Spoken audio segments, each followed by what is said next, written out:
Previously on Power Reviews, Database Ranger discovers the horrors behind the origins of the Power Rangers Samurai, and promised us all something unexpected.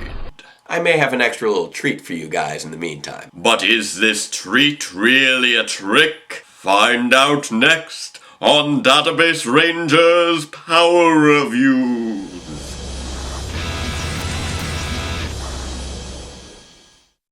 Greetings, Ranger fans, and welcome to Power Reviews! I hope everyone is having a happy and healthy Halloween. I myself just got back from an awesome Halloween party. There were tons of people and costumes and dancing and... That's not even remotely true. Okay, but I still went all over the town. No, you didn't. Throughout the neighborhood. No. I went trick-or-treating next door. Trick-or-treat? No. But we're not here to talk about me. We're here to talk about Power Rangers, specifically the monsters of Power Rangers, who finally get their time in the limelight with the Power Rangers Samurai Halloween Special, Party Monsters. We forgo our standard opening narration for an eerie shot of the full moon before sweeping over to a mysterious mansion in the clouds. A flock of bats fly by, and a monstrous blue hand knocks on the door, answered by a glowing pair of eyes, demanding the password. Happy Halloween! Get on! Welcome to the Spookeasy Club! Turns out that glowing pair of eyes belonged to our old friend Rofer, and Tuya was the one looking to gain entry.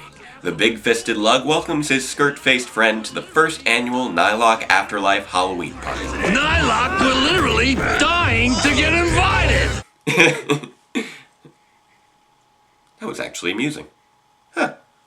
Although Robtish and Negatron are both disappointed over being destroyed at the hands of the Samurai Rangers, the others make sure to remind them, Halloween is a monster celebration! We should remember the good times! And so they do.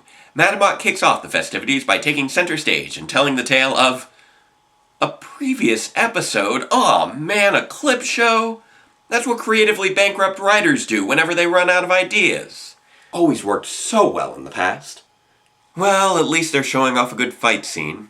I've Got a Spell on Blue has been the only battle this season where we get to see two Rangers go head-to-head, and that's always fun. And I will say that the theatricality of Madamot's narration does add a nice change of perspective to keep the clip from feeling too stale. I thought I was going to go down in history as the Nylock that finally beat them. I dare any of you to beat that story. Master Xandrid, on the other hand, is upset that his monsters aren't out scaring people on the creepiest night of the year. This is the worst Halloween ever!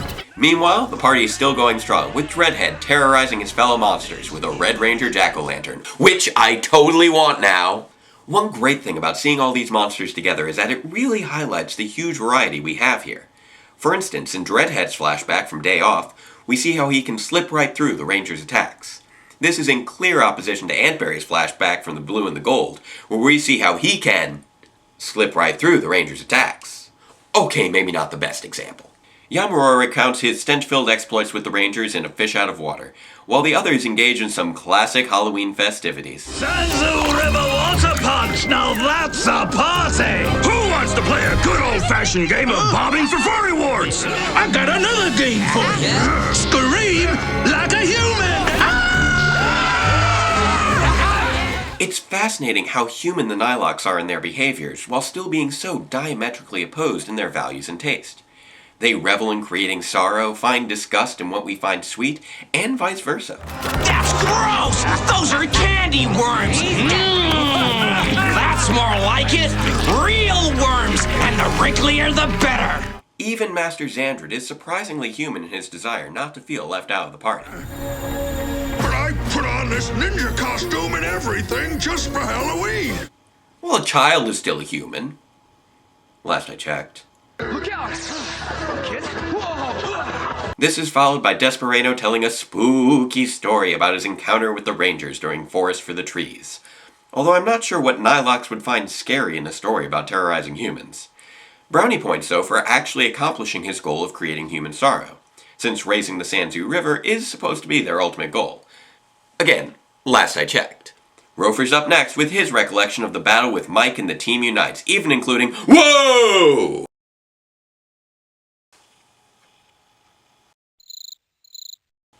No, seriously, I can't believe they used that clip again. Although I will admit it does help with the recontextualization of the Rangers as sources of terror. I would be scared too if the people tasked with protecting the world had no issues with the loss of innocent life. And no, I'm not making a political joke here. I know the election's next week. Don't care. Moving on. Negatron recounts his story from Sticks and Stones, utilizing the stinging truth as an insulting physical weapon against the Rangers. Just boring! Boring! Boring! He also reminds us of how he introduced what has grown into the biggest mystery of the season. You've got a secret. Don't be a robot, don't be a robot, don't be a robot, don't be a robot. It's here that we reach the turning point of the episode with the arrival of a group of trick-or-treating Moogers. There's a vampire, a witch, a ghost, and hey! That Mooger stole my costume! That's your costume? Yeah, I was working on it before, and then it just disappeared. Why do you think I had to go with this? It was the only thing left. That Mooger stole my costume! Symptom. Delusions of conspiracy. At this point, the monsters realize how lame they are for being scared of a cardboard box. I was going to paint it, by the way, and this transforms the party into a meeting of Annihilated Anonymous, as each monster relates how they were destroyed. I must have sent enough blades at them to fill a butcher's shop, but they blocked them all. Thank you for sharing, Stolito. Oh, Desperano, your turn. I get dizzy just thinking about it. And so it goes. We hear from Splitface, It still gives me the heebie-jeebies when I think about that pinchy Megazord. Redhead, Oh, it was like a rainbow of pain. Rhinosaurus, I did backflips, literally. and Tuya. That guy has no respect for Nylock or for parked cars. I know! Wow, this series hates the auto industry.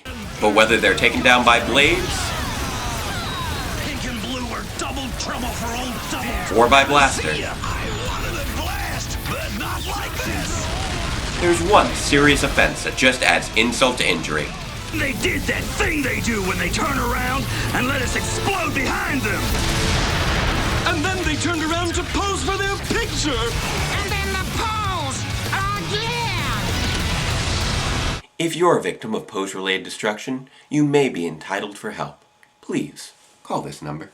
Their good time ruined by the traumatic memories of their own destructions, the Nylocks decide to call it a night, much to Master Xandrit's dismay. What? They left the party before I could pull a trick on them! That wasn't a party you wanted to be invited to. The guest list was from the obituary column. But that means I would have been the life of the party! Get it? And with that last bit of highbrow comedy, the Furrywarts wish everyone a happy Halloween. And that's the end of our episode. So what did I think of it? Well, to be honest, the scariest thing about this one is that it may very well be my favorite episode of Power Rangers Samurai. Of course, I'm not sure what that says for the rest of the season, considering this one's a clip show where the Rangers play no role in the framing story. Which, unless I'm mistaken, makes this the only episode of Power Rangers with no new footage of the Rangers themselves. And for that reason alone, it's original. Again, considering it's a clip show. Almost every clip show I've seen involves characters that were all present at the events being recalled, making almost any framing device feel flimsy. Dragonite. Sorry there. But here, none of these characters were present for the stories of any of the others, and you can believe that this would be how they spend their time. It's a story that's worked very well in the past, with examples like the Almost Got Him episode from Batman the Animated Series, or the World's End storyline from Neil Gaiman's Sandman comics, both of which I highly recommend, by the way. But what really makes this episode work are the monsters themselves. Almost every time, each new monster has been the most fun character of their episode, and the chance to finally see them all together and playing off each other is fantastic. This is a great throwback to the wedding episodes from way back in Season 2, and it really captures that sense of fun that I know Saban has been trying to recreate from day one. It also manages to be a surprising reinterpretation of the standard monster story arc, starting with introductions, moving on to the initial skirmish, and then hitting its climax with the monster's destruction. The big difference here is that we have 16 monsters instead of 1, and they're the stars of the subplot. If I had to name any downsides, it would be that the destruction of Rhinoceros and Dayu's presence in the Netherworld makes the continuity placement of this episode dubious at best, and some might find the humor a bit childish. Plus, if you're looking for a story that focuses on the Rangers themselves, you will be sorely disappointed. Overall, this episode's an unexpected treat, highlighting many of the best battles of the season and turning many of the series' tropes on their head. I just hope that future episodes can have the same kind of snappy writing and colorful performances. In the meantime, I hope you all have had a happy Halloween, and will join me at the end of the week for my review of the Tengen Gate. Until then, farewell, Ranger fans, and let the power protect you!